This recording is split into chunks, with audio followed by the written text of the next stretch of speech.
مسقعه مشويه بطريقه جديده.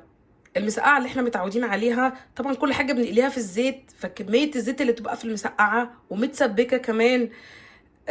انا المره دي غيرت فيها، حطيت كل المكونات في الفرن وشويتها، بس طعمها فعلا حلو جميل. انا اول مره كنت اجربها. والهمبرجر البانيه، عملت همبرجر بانيه، همبرجر بانيه مسقعه مشويه. يلا نشوف الطريقه. حط البتنجان، فلفل، طماطم، توم، بطاطس، هدهنهم بزيت الزيتون،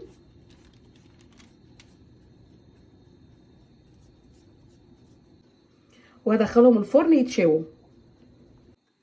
بعد ما طلعت من الفرن حط التوم،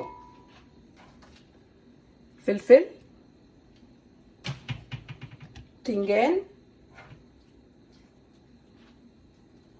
طماطم، عصير ليمونه، معلقتين زيت زيتون، كمون، ملح، نضربهم مع بعض.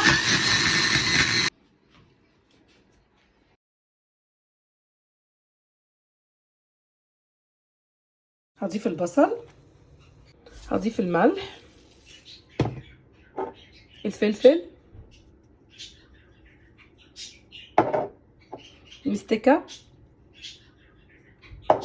جنزبيل، كل البهارات اللي بنحبها. هنقسمها دواير وهنحطها في الفريزر نص ساعة. وهنا جبت الفيجيتار او البقسماط وحطيت شوية دقيق، احط الملح، فلفل الاسود، واقلبهم كويس.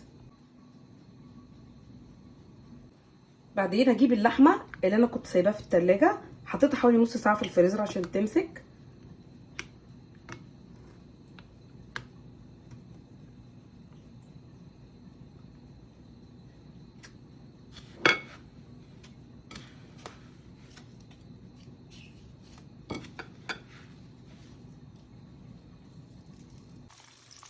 وبعد الزيت ما سخن هديت النار وحطيتها عشان تستوي كويس. هجيب البطاطس اللي سلقتها احطها في الصاج، دوس عليها كده،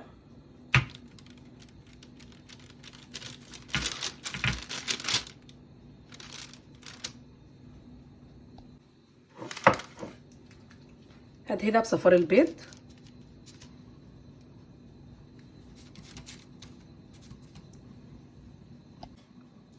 حط عليها الملح والفلفل الاسود، وهرجع ادخلها الفرن تاني.